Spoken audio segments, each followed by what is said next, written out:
My name is Addie Snyder. I work in the Department of Horticulture here at Washington State University, and I've been here for about 11 years. Can you explain what your job is? Sure. So I am an academic and internship coordinator in the Department of Horticulture. And so I advise students in the landscape nursery greenhouse management major, and I take care of the undergraduate curriculum and kind of help manage the scheduling and what courses are offered when, and making sure we have teachers for all of the courses. I teach the internship course for horticulture.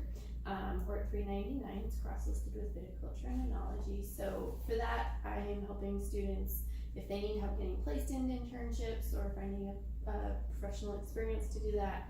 And then we want them, the students, to be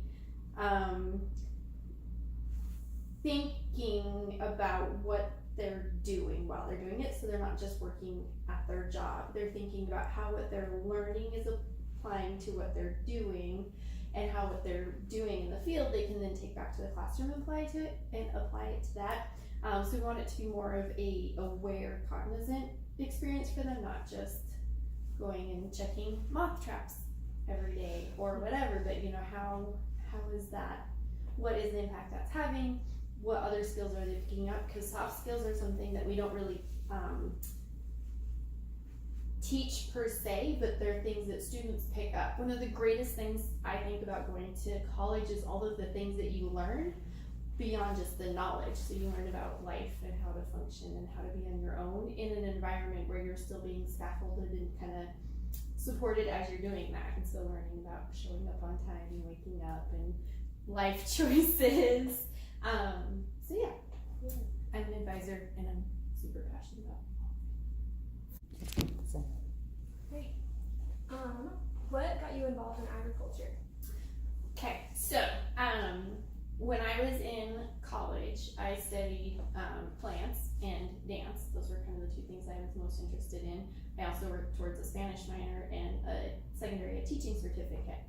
And I took general botany the second semester of my first year and just loved it. I just loved everything about plants, and it just clicked way more than the general zoology class that I took.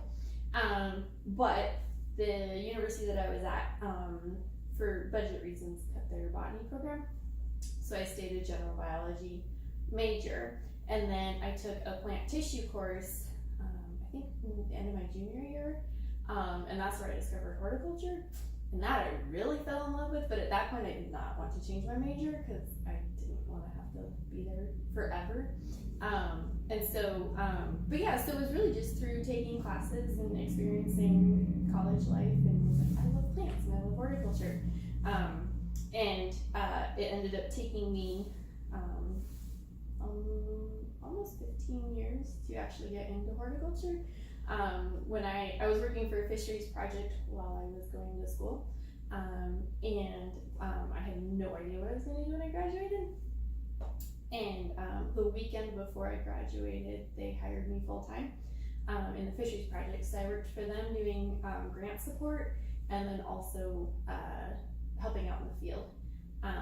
And so I kind of went on a different pathway for a little bit, and then ended up at WSU after a while, and worked in a couple of different departments here. And when I saw the position in horticulture open up, I was like, that is it.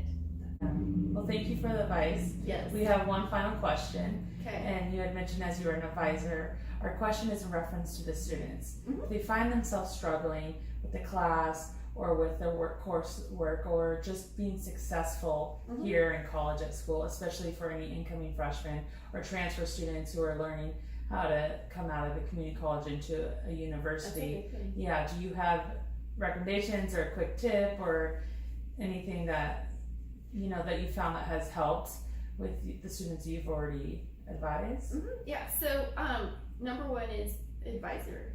Build that relationship with your advisor. This is something that we try to cover as much as we can, but like during a live, you have so much information thrown at you, it can be like you don't remember anything. So, but that relationship with your advisor is very critical, and it's a collaborative relationship. It shouldn't just be about picking schedules or them fixing things when you have a problem. Get to know them. And if that doesn't click for you, if you're not connecting with them, that's okay. You can still use them as a resource. Maybe you're connecting better with a faculty member. Use that, talk to them. Some of our faculty members are more aware of what's available on campus than others. But they're a great place to start. If you're struggling in class, instructors, advisors, everybody, we're going to tell you, go talk to that instructor, get to know them. They're here because they're passionate about what they're doing. And so it can be scary, and it can also kind of feel like they're teaching in class because they have to and not because they want to. And that might be the case, but they're still passionate about being here, and they're still passionate about the students. So even if they're maybe not interested in that particular class, they will help you if you go talk